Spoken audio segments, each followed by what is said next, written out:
Well, actually, we got another caller line. I don't know if you wanted to Sure. make a comment on that, but we can go on to, is it Jamie? Oh, hello there. How you doing? Well, great. I'm calling in from San Diego. Hey, how you doing?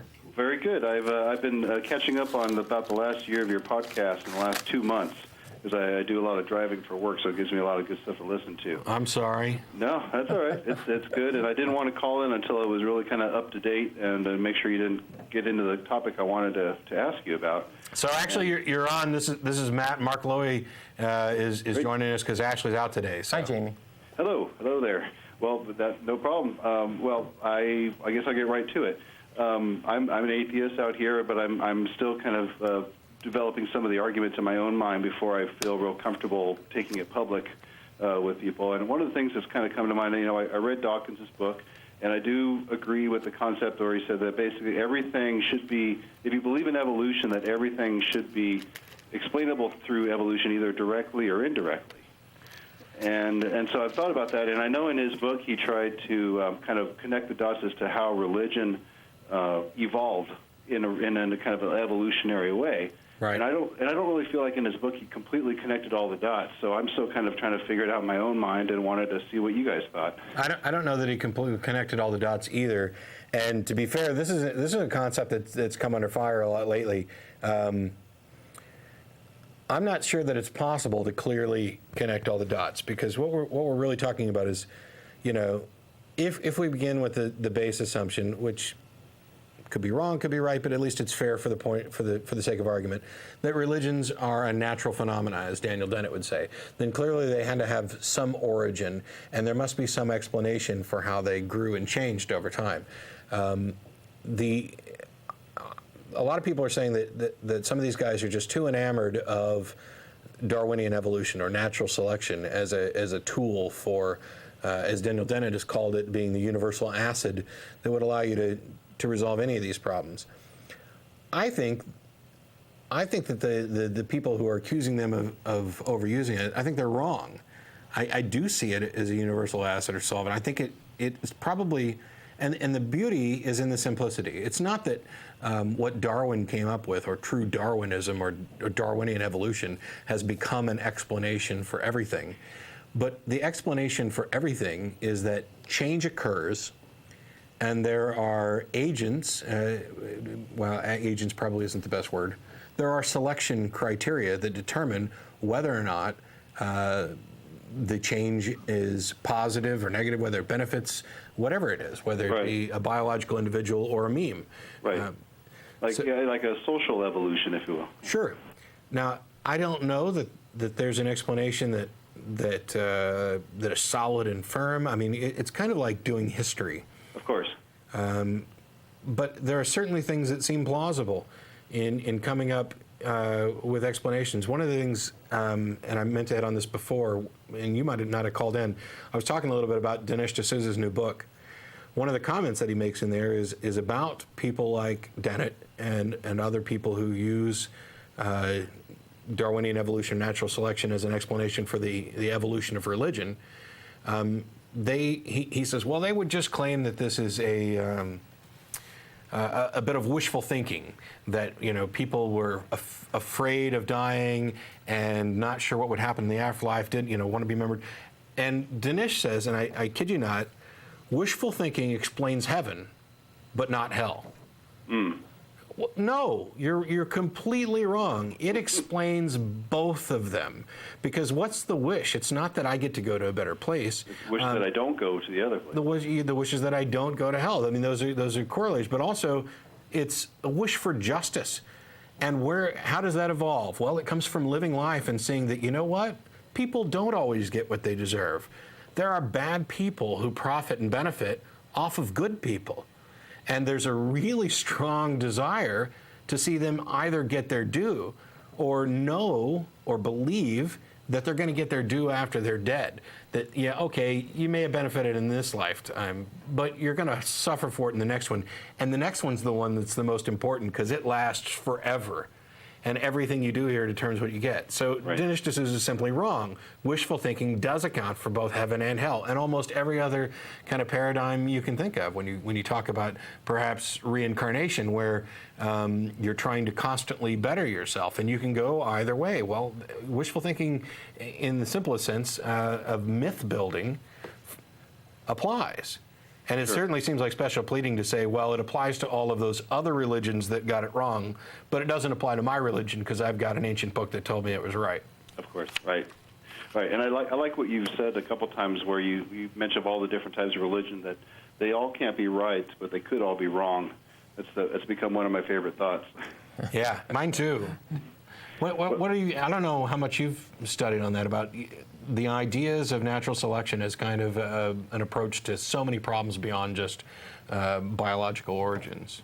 Well, it's more of just a theory. I mean, I'm a pharmacist by training. I've done a lot of biology and chemistry and kind of stuff like that. But one of the thoughts that kind of came to my mind as far as where like religion might have started is and this is only my own opinion, is back in the clannish days, when the wise men up on the hill finally started tracking the sun and realized, okay, it's this time it's going to start getting warmer, and this time it's going to start getting colder. And they told the village people, like, now it's going to start getting warmer. And they go, wow, he's right. Tell us what else. What else is going to happen? And they became this power, this authority, and whatever they said, they probably started to accept. And to me, that's kind of maybe where some of the ideas or the psychology of a religious base might start. Yeah, it may be the case that every scientific discovery has at one point been used to dupe somebody else. Right. It's unfortunate to be that cynical, but it may in fact be the case. The number of internet scams and stuff. But actually, I don't know, Mark, did you want to comment on that? No, I just wanted to comment that you're a magician, right? If you want to, yeah, you could say that. And I've noticed some scientific gizmos that you've acquired to help do your magical stuff. I'll have to kill Mark now because he's coming dangerously close to revealing secrets. But did you have something else, Jamie? Well, yeah, I did. You had made a comment, I don't know, since I listened to in a compressed thing, but I think it was about a month or so ago, just a passing comment about Ecclesiastes. Right. That there's reason to believe or thought that might have been written by a non-believer or something, and that caught my ear. And if I didn't hear it right, I'd like you to correct me, but otherwise I'd like to hear more about that. You heard it right. I really, this is something I probably have to work up a bit more to discuss in detail because, despite the impression that some people get, I'm not an expert on all things Bible, but there is, at least among many scholars, the idea that Ecclesiastes was written by a non-believer. It's got to do with kind of some unorthodox sayings and phrases in there, things that appear to have been written by somebody who doesn't believe, somebody who's perhaps more naturalistic in explaining, the beauty of the earth and life, and also with their own doubts and fears and questions. There are some who think that it may have been written by King Solomon. We have no idea. Like almost every other book in the Bible, we have no clue who wrote it. What we have is a tradition about who probably wrote it. And in the case of Ecclesiastes, and by the way, I'm no expert, so somebody else has got better information. And what I will do is, because this is a question that's interested me for a while as well, is maybe put together some information and talk about it either on this program or on the nonprofits. And I'd encourage you to go look it up and do some reading for yourself and see what you can find out about it. Maybe send us an email. I don't often mention enough that you can email tv@atheist-community.org.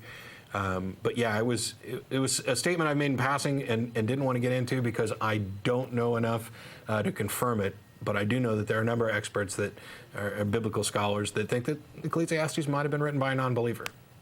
I like it. All right. Well, hey, Jamie, this is Mark Loewe. A little earlier in the show, we were talking about how the state of Texas, for example, could acquire textbooks at very low cost. And having taken chemistry and pharmacy type courses, wondered if you could give us an idea about the cost of some of the textbooks that you might have had to work through. Oh, good grief. Well, I graduated from pharmacy school about 16 years ago, but even then, I remember certain textbooks being well over $100, and having to have one for every class, and the thing with medical books, though, sometimes there is updates that are important. So it's hard to say, well, I can just go get by with the old edition. Right. Yeah, but at least for some of the textbooks, not all of them, but some of them I still keep in my library and still refer to from time to time. So, I mean, I considered it to be an investment in my career, and not all the books, of course, but some of them I do still use. So those are the books from which you originally learned the material. Right. And so they have you have by studying them, you have added value to them as familiar references. Yes, I suppose so. Mm-hmm. Why, was that a trick question? No. It's so passed. I'm using you as an example of the value of keeping the textbooks from which you originally learned. That we talked about a little earlier in the show. Oh, good. I'm glad I played right into that. And I'm a chemist too, so I know the value of keeping books that scientific. When they're appropriate, but sometimes some of those books are outdated, and I've had to go out and buy new editions, on my own. Have you ever read anything by Linus Pauling? I'm familiar with his work, but I can't say that I actually did a lot of his reading. But I know that I was intrigued by some of his vitamin C concepts.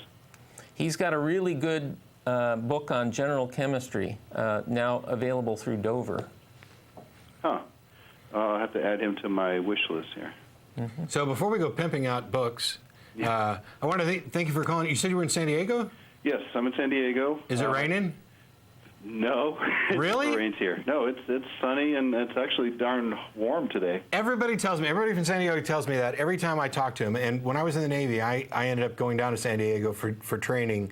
And I believe it was around this time of year. I think it was February. And of course, it was nice weather.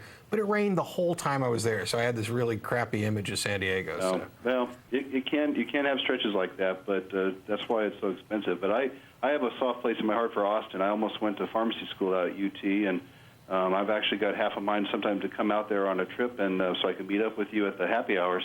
You should, and if you're here on the Sunday, not only can you come and watch the show, but this is a perfect opportunity for me to get the plug in. You can go to dinner with us at El Arroyo on 5th Street after the show's over. We're on for another 20 minutes. We go off the air around 4:30. We'll be there from 5 to 7. Any atheist or atheist-friendly person is welcome to join us. And Jamie would be welcome to join us if he was only in town. And I wish I were, but someday I may be. Well, you're more than welcome, and thank you very much for calling in. Appreciate it. Thanks for calling, Jamie. Thanks, guys. Thank you.